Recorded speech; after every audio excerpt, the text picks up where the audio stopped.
عیسائیت، بدھ مت، پارسی اور اس کے علاوہ ایک اور بڑا مذہب ہندو مت ہے، جن کو آج ہم روزانہ دیکھ بھی رہے ہیں، اور ہم جس ملک میں ہیں یہاں وہ کثرت سے ہیں۔ ہندو مت، ان تمام مذاہب سے میں آج ثابت کروں گا کہ ان سب کی کتابوں میں میرے نبی کا ذکر آیا ہے۔ کون دیتا ہے دینے کو منہ چاہیے، دینے والا ہے سچا ہمارا نبی، دینے والا ہے سچا ہمارا نبی، سب سے اولا نبی، سب سے بالا وہ والا۔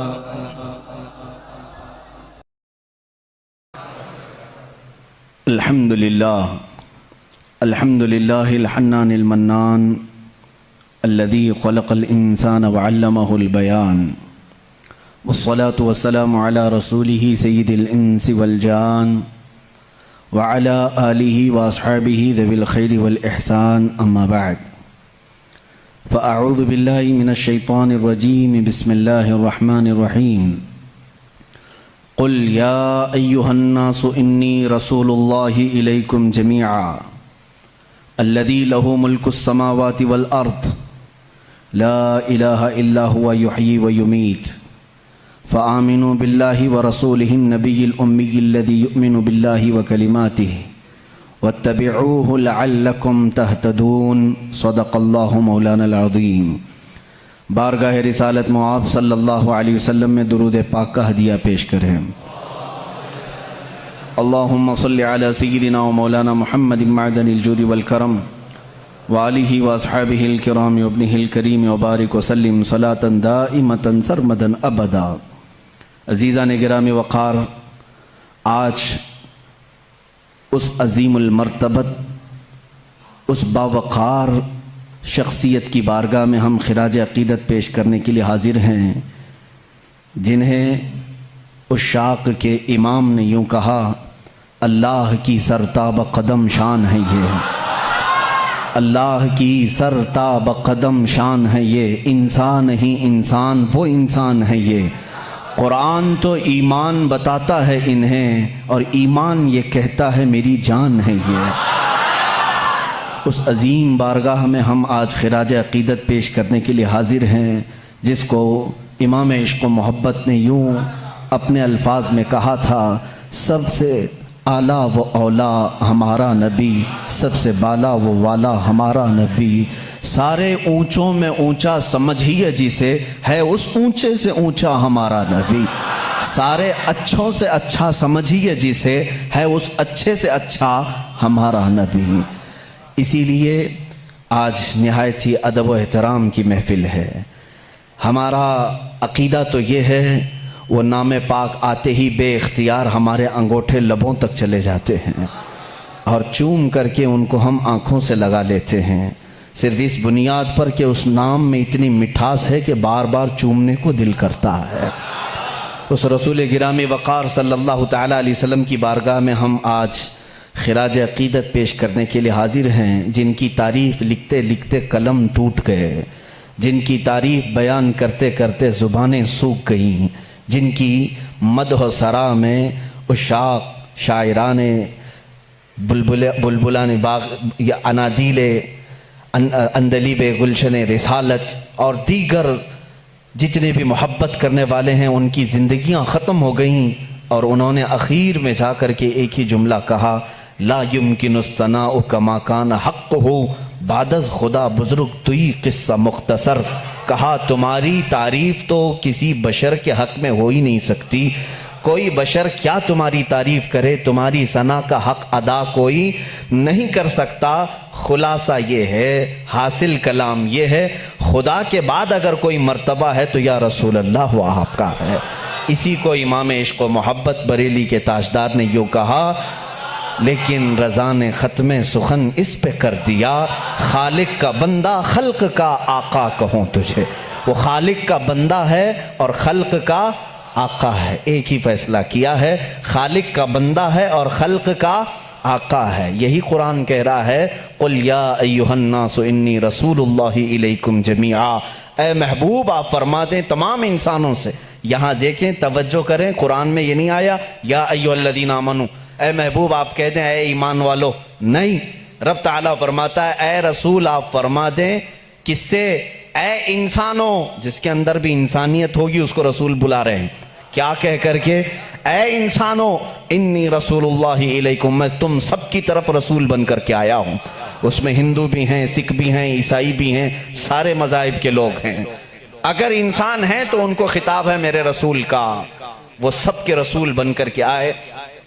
اسی کو عزیزان گرامی مداحان رسول نے یوں کہا ہے، لیکن رضا نے ختم سخن اس پہ کر دیا، خالق کا بندہ خلق کا آقا کہوں تجھے۔ اس لفظ پر توجہ رکھیں، وہ ہے خالق کا بندہ اور خلق کا آقا ہے۔ ایک جگہ پر اعلیٰ حضرت رضی اللہ تعالیٰ عنہ جا کر یوں ششدر رہ گئے، شش و پنج میں، یعنی اس کو ہم شش و پنج اس لیے میں کہہ رہا ہوں تفریح کے لیے آپ کے لیے، کہتے ہیں ایک اپنی نعت میں، ممکن میں یہ قدرت کہاں، واجب میں عبدیت کہاں، یعنی میں رسول کو خدا بھی نہیں کہہ سکتا اور عام بشر کہوں یہ بھی ان کے لیے مناسب نہیں، کیا کہوں؟ ممکن میں یہ قدرت کہاں، واجب میں یہ عبدیت کہاں، حیرت نے جھنجھلا کر کہا یہ بھی نہیں وہ بھی نہیں، اس کے بیچ میں ہے، عام بشر بھی نہیں ہے اور یہ خدا بھی نہیں ہے، ہاں وہی جس میں آپ نے کہا خالق کا بندہ خلق کا آقا کہوں تو۔ اس لفظ پر توجہ رکھیں، ہم اپنی بحث کو آج آگے بڑھاتے ہیں۔ عزیزان گرامی، رسول محمد عربی صلی اللہ تعالیٰ علیہ وسلم جن کے آنے کا زمانہ بہت آخر میں ہے، لیکن وہی اصل کائنات ہے۔ زمانہ ان کے بعثت کا اخیر میں ہے، لیکن وہی اصل کائنات ہے۔ اب یہاں پر کچھ لوگوں کو مجھے سمجھا کر کے آگے بڑھنا ہوگا، جس کو اقبال نے کہا ہے وہی اول وہی آخر وہی یاسین وہی طٰہٰ وہی فرقان۔ ان کا ایک شعر ہے، طویل ہے، کہ قرآن میں جہاں یاسین آیا ہے، طٰہٰ آیا ہے یا فرقان آیا ہے، سب سے مراد یہ محمد عربی کی ذات ہے، اور وہ اول بھی ہیں اور آخر بھی ہیں۔ ایسا کیسے ہو سکتا ہے؟ کوئی ایک شخص شروع میں بھی ہو اور آخر میں بھی، ایسا کیسے ہوتا ہے؟ محمد عربی صلی اللہ علیہ وسلم اول بھی ہیں آخر بھی ہیں، ایسا کیسے؟ اس کو تو بعض حدیثوں سے آپ نے سنا بھی ہوگا، میرے آقا صلی اللہ تعالیٰ علیہ وسلم نے فرمایا بھی ہے، کنت نبیا وآدم بین الماء والطین، میں اس وقت بھی نبی تھا جب آدم علیہ السلام کو مٹی اور پانی سے گوندھا جا رہا تھا، اس وقت بھی وہ نبی تھے، وہ اول ہیں اور آنے میں آخر ہیں۔ اب یہاں پر مجھے عقلی دلیل کے اعتبار سے آپ کے سامنے، آپ کے میدان میں اترتا ہوں۔ کبھی کبھار کوئی چیز اخیر میں آتی ہے وہ اہم ہوتی ہے، کبھی پہلے ہوتی ہے وہ اہم ہوتی ہے، لیکن ایک چیز ایسی ہے وہ پہلے ہے تو بھی اہم ہے، آخر میں ہو تو بھی اہم ہے۔ وہ کیا چیز ہے؟ کسانی کرنے والے اچھی طرح سے جانتے ہیں۔ ہم مارکیٹ میں جا کر کے ایک بیج لے کر کے آئے، بیج لے کر کے آئے اور اس کو زمین میں بونا ہے، کام تو یہی ہے نا۔ زمین میں اگر بیج نہ ہو تو پودا نہیں، زمین میں اگر بیج نہ ڈالیں تو اس کی کوئی شاخ نہیں، جڑ تو لگانی پڑے گی۔ ہم بیج لے کر کے آئے، زمین میں ڈالے، یہی اصل ہے بیج، یہی اصل ہے۔ درخت کی اصل کیا ہے؟ یہ بیج ہے۔ ہم نے بیج زمین میں بو دیا، پودا نکلا، اس کے بعد بڑھتا گیا، فصلیں ہونے لگی، جب جوان ہوا تو ڈالیاں تھوڑی مضبوط ہوئیں، پھر اس کے بعد اس کی شاخیں پھیلی، پھر جوان ہوا اور بڑی عمر کا ہوا، اب اس میں پتے پھیلنے لگے، جب بڑا ہو گیا درخت تو اب اس میں پھول آئے، پھول آنے کے بعد پھر پھل آئے، اور پھر پھل کے بعد ہم نے دیکھا جو بیج زمین میں بویا تھا آخر میں پھل میں وہی بیج نکل آیا، پھر وہی بیج آیا۔ پھلی کو آپ کسی پھلی کے دانے کو زمین میں بوتے ہیں، اس کو بونے کے بعد جب پودا نکلتا ہے پھر اس سے شاخیں ہوتی ہیں، اس کا مطلب یہ ہوا کہ بیج اصل ہے، پودے کو اگانے کے لیے پتے بھی اسی بیج سے ہیں، پھول بھی اسی بیج سے ہیں، اور اس کی شاخ کی ساری ہریالی اسی بیج سے ہے، لیکن یہ درخت اختتام کہاں پر ہوتا ہے؟ جب پھل دیتا ہے، پھل دینے کے بعد پھر آخر میں وہی بیج دیتا ہے جو تم نے زمین میں بویا تھا۔ اس کا مطلب یہ ہوا کہ بیج اول میں ہو تو بھی اہمیت کا حامل ہے، آخر میں آئے تو بھی اہمیت کا حامل ہے۔ اسی طرح محمد عربی صلی اللہ تعالیٰ علیہ وسلم کی ذات ہے کہ سارے انبیاء آدم علیہ السلام سے لے کر عیسیٰ علیہ السلام تک جو سلسلہ ہے یہ اسی بیج کے شاخیں ہیں، کوئی اس میں سے پھول ہے، کوئی اس میں سے ہریالی ہے، کوئی اس میں سے اس کی پتے ہیں، اور اخیر میں آنے والا وہی محمد رسول اللہ صلی اللہ تعالیٰ علیہ وسلم جس کو اللہ نے شروع میں ہی رکھا تھا۔ وہ اصل کائنات ہے، مقصد کائنات ہے، کائنات کی وجہ اصل ہے۔ عزیزان گرامی، اس فلسفے کو اپنے ذہن میں رکھ کر کے اب میں ایک عالمی بات کرنے کے لیے آیا ہوں۔ جب اس رسول کے بارے میں ہم اتنی بڑی بات کہتے ہیں، وہی اول ہے، وہی آخر ہے، اور خدا کے بعد محمد عربی صلی اللہ علیہ وسلم اور خدا کے درمیان کوئی تیسرا مقام نہیں ہے۔ اللہ رب العزت کے بعد دنیا میں اگر کوئی مقام ہے تو وہ صرف رسول پاک کا ہے۔ باقی سارے انبیاء اکرام علیہ السلام سب نبی ہیں، لیکن بعد محمد عربی صلی اللہ علیہ وسلم، میرے آقا صلی اللہ علیہ وسلم کی فضیلت کے بعد ہی ہیں، وہ افضل الرسل ہے۔ جب ہم اتنی بڑی بات کرتے ہیں تو کیا وہ رسول صرف مکہ والوں کے لیے آئے تھے؟ کیا وہ رسول صرف عربی لوگوں کے لیے تھے؟ کیا وہ رسول صرف ان کے ارد گرد رہنے والوں کے لیے آئے تھے؟ نہیں میرے عزیزوں، قرآن کہتا ہے وَمَا أَرْسَلْنَاكَ إِلَّا كَافَةً لِلنَّاسِ بَشِيرًا وَنَذِيرًا۔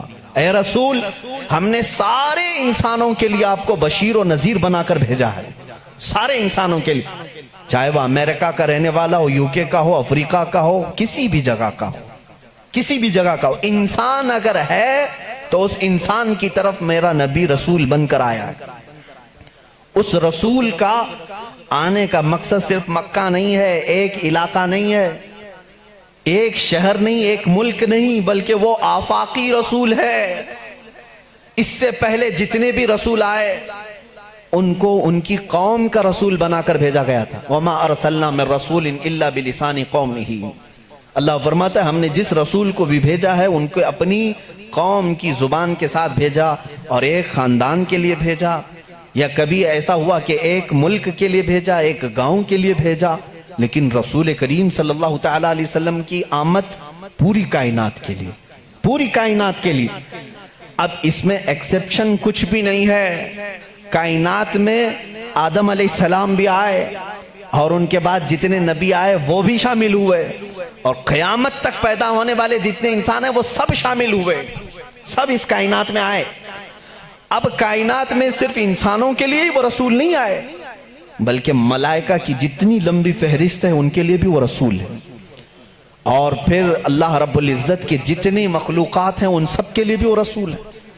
ایک ذات ہے اتنی تکمیل پائی ہوئی، اتنی کامل کہ اس کی تعریف بیان کرتے کرتے زبانیں سوکھ جائیں گی۔ میں اگر رسول کریم صلی اللہ تعالیٰ علیہ وسلم کی رسالت کس کس کے لیے ہے یہ ٹاپک لے کر چلوں، شاید پتہ نہیں کتنے سالوں لگ جائیں۔ وہ تو پرندوں کے لیے بھی رسول ہیں، جانوروں کے لیے بھی رسول ہیں۔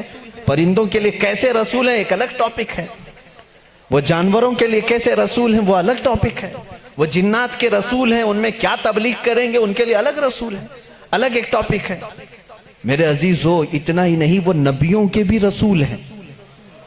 اسی لیے تو قرآن نے چوتھے پارے میں وعدہ لیا ہے نبیوں سے، وَإِذَا أَخَذَ اللَّهُ مِيثَاقَ النَّبِيِّينَ لَمَا آتَيْتُكُم مِّن كِتَابٍ وَحِكْمَةٍ ثُمَّ جَاءَكُمْ رَسُولٌ مُصَدِّقٌ لِّمَا مَعَكُمْ لَتُؤْمِنُنَّ بِهِ وَلَتَنصُرُنَّهُ۔ قرآن کہتا ہے، یہ سورہ نساء میں، سورہ آل عمران میں اللہ تعالیٰ یوں فرماتا ہے، یاد کرو اس وقت کو جب سارے نبیوں کی روحوں کو جمع کر کے اللہ نے ایک وعدہ لیا تھا۔ جتنے بھی نبی دنیا میں آنے والے تھے ان سب نبیوں کی روحوں سے اللہ نے وعدہ لیا تھا۔ کس بات کا وعدہ؟ اللہ تعالیٰ ان سب سے وعدہ لیتا ہے کہ میرا ایک آخری رسول آئے گا، اگر وہ تمہارے زمانے میں آ جائے تو تم سب کے سب اس پر ایمان لاؤ گے اور اس کی مدد کرو گے. لَتُؤْمِنُنَّ بِهِ وَلَتَنْصُرُنَّ، تم ضرور اس کی مدد کرو گے اور اس پر ایمان لاؤ گے. پھر کسی اور کی شریعت اس کے ہوتے ہوئے نہیں رہے گی. وہ رسول آ جائیں تو پھر ساری شریعتیں ختم ہوں گی، صرف شریعت مصطفیٰ چلے گی.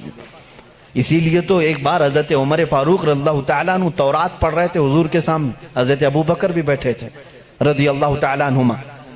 تو حضور صلی اللہ تعالیٰ علیہ وسلم کا چہرے کا رنگ بدل رہا تھا، ناراضگی کے آثار نظر آ رہے تھے. حضرت عمر دیکھ ہی نہیں رہے تھے، وہ پڑھے جا رہے تھے. تورات کس کی کتاب ہے؟ موسیٰ علیہ السلام پر اتری ہے، مقدس کتاب ہے. حضور اکرم صلی اللہ تعالیٰ علیہ وسلم کے اس جلال کے اثر کو صدیق اکبر رضی اللہ تعالیٰ عنہ نے بھانپ لیا. حضرت عمر کو انہوں نے زور سے کہا، اے عمر دیکھتے نہیں رسول کریم صلی اللہ تعالیٰ علیہ وسلم کی ناراضگی کو؟ حضرت عمر نے کتاب بند کر دی. کہا یا رسول اللہ صلی اللہ علیہ وسلم، اس کتاب کی تصدیق تو ہمارا قرآن بھی کرتا ہے کہ تورات آئی تھی، جگہ جگہ قرآن میں تورات کا ذکر ہے. یہ موسیٰ علیہ السلام پر اتری تھی اور اللہ کی کتاب ہے، وہی تو میں پڑھ رہا تھا. رسول پاک صلی اللہ تعالیٰ علیہ وسلم نے فرمایا، اے عمر جس پر یہ کتاب اتری وہ کون ہے؟ موسیٰ علیہ السلام. اگر موسیٰ علیہ السلام بھی آج زندہ ہوتے تو وہ تورات نہیں قرآن پڑھ رہے ہوتے. ان کے پاس اس بات کے علاوہ کوئی اور دوسری گنجائش نہیں تھی کہ وہ صرف اور صرف مجھ پر ایمان لائیں اور قرآن پر عمل کریں اگر وہ زندہ ہوتے. اس کا مطلب یہ ہوا کہ یہ رسول انبیاء اکرام اور رسولوں کا بھی رسول ہے. اب یہاں پر میں تھوڑی سی باتیں آپ کو الگ انداز میں لے کر کے چلوں گا تاکہ میرے مخاطب اس زمانے میں بہت دوسرے لوگ بھی ہیں.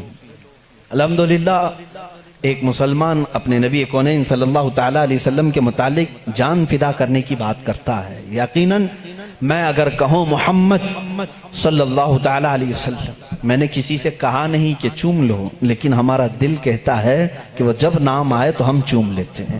اتنا بھی عقیدہ ہمارے پاس ہے.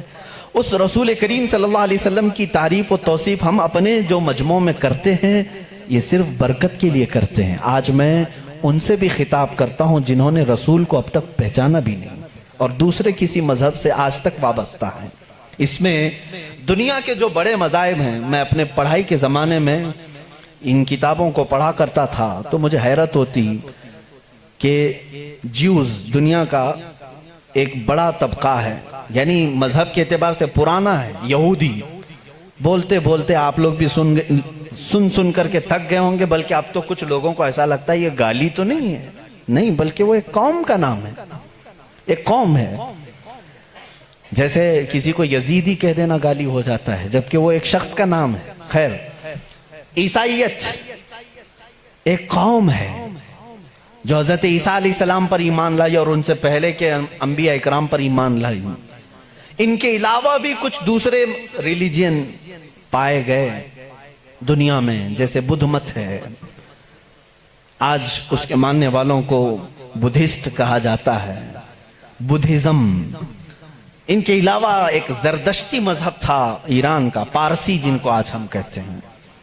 یہ پارسی مذہب بھی بڑا پرانا ہے، آگ کے پجاری تھے، مجوسی تھے اور ان کا بانی زردشت تھا. یہ دنیا کے بڑے مذاہب کا ذکر کر رہا ہوں. یہودیت، عیسائیت، بدھ مت، پارسی اور اس کے علاوہ ایک اور بڑا مذہب ہندو مت ہے جن کو آج ہم روزانہ دیکھ بھی رہے ہیں اور ہم جس ملک میں ہیں یہاں وہ کثرت سے ہیں، ہندو مت.